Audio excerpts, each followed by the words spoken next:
Saudara, kasus penyalahgunaan BBM subsidi yang dijual kembali ke industri kembali terungkap di Pati, Jawa Tengah. Kali ini polisi membongkar penyalahgunaan BBM bersubsidi hingga 25 ton yang dibeli dari SPBU dengan tank mobil modifikasi.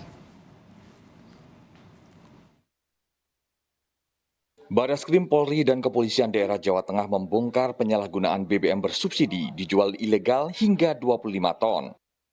Polisi mengungkap modus timbun BBM bersubsidi ini melibatkan dua perusahaan. Setelah ditampung, lalu para pelaku menjual BBM bersubsidi ini dengan harga lebih murah dari harga BBM non-subsidi yang telah ditetapkan Pertamina. Direktur Tindak Pidana Tertentu Barreskrim Polri, Brigjen Pipit Rismanto menyebut, modus para tersangka adalah membeli BBM bersubsidi dari SPBU menggunakan tangki mobil modifikasi.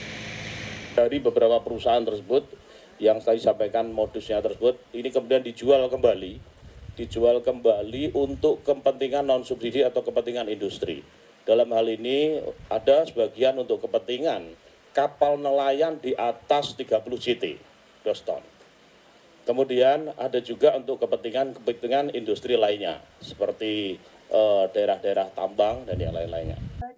Polisi sudah mengamankan 12 orang tersangka dalam kasus ini. Kapolda Jawa Tengah Irjen Ahmad Lutfi menyebut pihaknya sudah mengungkap 8 kasus penyalahgunaan BBM bersubsidi di Jawa Tengah. Polisi juga mengembangkan kasus ini ke daerah lain dari barang bukti kapal tanker yang diamankan di Semarang. Secara umum kami sampaikan bahwa Polda Jawa Tengah telah mengungkap di 7 Polres. Di sini adalah Polres yang ke-8 kita ungkap. Salah satu barang bukti yang kita amankan adalah satu buah tanker yang sekarang ada bersandar di Semarang yang ada koneksinya dengan Jakarta. Ini yang akan dikembangkan lebih dalam. Setelah terbongkarnya kasus ini, pihak Pertamina Jawa Tengah meningkatkan pengawasan, termasuk di setiap SPBU. Pertamina ini membatasi pembelian hanya 200 liter. Setiap pembelian kita batasi jumlah pembeliannya, artinya kita membatasi untuk biosolar itu maksimal di 200 liter per pembelian. Nah, ini kita pantau realisasinya dan kita turunkan tim untuk memeriksa penjualan semua lembaga penyalur, tidak boleh lebih dari 200 liter. Selama Januari hingga Mei 2022, kepolisian telah mengungkap 230 kasus penyalahgunaan BBM bersubsidi. Dari seluruh kasus, polisi mengamankan 335 orang tersangka. Tim Liputan Kompas TV.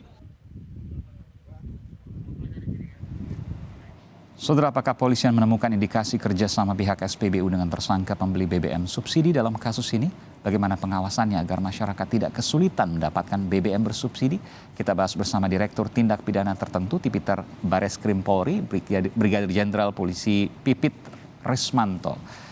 Selamat malam, Pak Pipit. Selamat malam. Iya. Kapolda Jawa Tengah menyebutkan bahwa pengungkapan ini yang ke-8 kali di Jawa Tengah. Apakah polisi juga menemukan indikasi peran dari SPBU dalam hal ini? Jadi untuk peran masih kita dalami ya. Yang jelas bahwa ini sudah berlangsung cukup lama. Bahwa kelangkaan yang solar waktu itu yang menjadi isu sebetulnya memang minyak solar kita sebenarnya tidak. Hanya memang sebagian besar ini masalah kuota yang mungkin selain ini belum tepat tata, sehingga bisa dimanfaatkan oleh pihak-pihak yang mencoba memanfaatkan situasi ini untuk membeli untuk keuntungan diri sendiri. Ini. Oke, ada 2 perusahaan, Pak Pipit, yang terlibat. Apakah terdaftar sebagai perusahaan penyalur atau pemasok BBM? Ya, sebetulnya kami temukan secara ini untuk perusahaan tersebut memang tidak memiliki bergerak bidang transport tidak memiliki INU dalam macamnya, sehingga kami menduga bahwa saat ini kenapa kami lakukan penegakan hukum karena memang sebenarnya perusahaan transport ini tidak sepenuhnya dia melakukan kegiatan yang secara legal. Karena minyak solar yang ada itu memang sudah diikuti diperjualbelikan oleh beberapa oknum menggunakan kendaraan modifikasi. Oke. Ya, kemudian ternyata dikirim ke perusahaan tersebut. Oh, jadi ke perusahaan solar untuk perusahaan, padahal perusahaan kan harusnya dapat atau membeli solar tanpa subsidi. Tapi saya ingin bertanya, kalau SPBU tidak berperan sejauh ini, lalu kemudian pemasok BBM, dari mana dia mendapatkan supply atau pasokan BBM subsidi ini?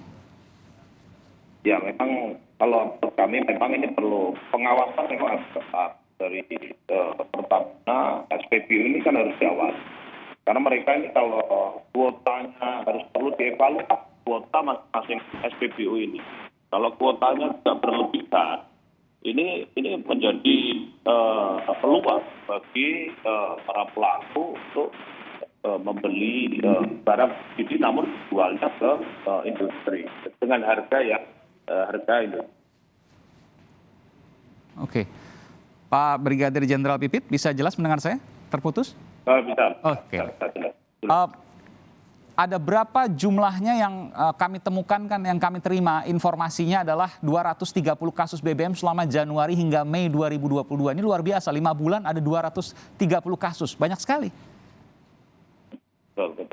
Ini kasus ini memang secara masif dilakukan penegakan hukum di seluruh Indonesia. Dilakukan oleh Mabes beserta Polda-Polda jajaran.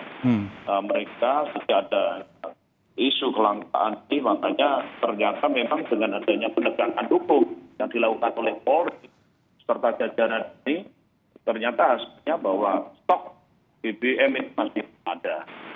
Jadi tidak ada kelangkaan. Oke. Ini karena ada disparitas perbedaan harga yang cukup tinggi antara solar subsidi dengan solar non subsidi. Tentu ini memunculkan pasar gelap atau yang kita lihat saat ini penyelundupan, kemudian timbun dan lain sebagainya. Bagaimana polisi menjaga hal ini agar tidak berkembang? Karena terus pasti akan cari kesempatan, cari peluang untuk kemudian melakukan hal-hal yang jahat seperti ini. Jadi kami juga mendorong polisi-polisi berseragam yang sampai jajaran Polsek untuk membantu Pertamina dan SPBU untuk melakukan pengawasan. Namun demikian, dari fungsi penegakan hukum, kita juga harus membuat seimbang. Kita melakukan penegakan hukum, tapi mengingatkan para pelaku bahwa kami penegakan hukum ini tidak akan berhenti, dan kita akan lakukan secara konsisten. Dan kami ingatkan untuk kendaraan, untuk dunia usaha yang memiliki kewajiban untuk menggunakan minyak non subsidi atau industri, kembalilah untuk membeli yang menggunakan non subsidi maupun industri. Jangan membeli yang sembarangan.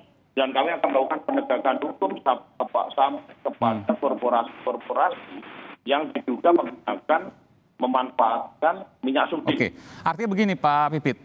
Tidak hanya yang menjual, ya, yang menimbun, tapi yang membeli dan dia tahu bahwa itu adalah solar hasil timbunan, penyelundupan, maka dia juga bisa dikenakan pasal jeratan hukum. Pasti kita akan lakukan penegakan hukum karena kan mereka memang harus menggunakan minyak dia ke minyak industri, sehingga manakala mereka tetap menggunakan minyak subsidi, ya kami lakukan penegakan hukum. Baik. Terima kasih Brigadir Jenderal Polisi Pipit Rismanto, Direktur Tindak Pidana Tertentu Bareskrim Polri. Terima kasih Jenderal, selamat malam.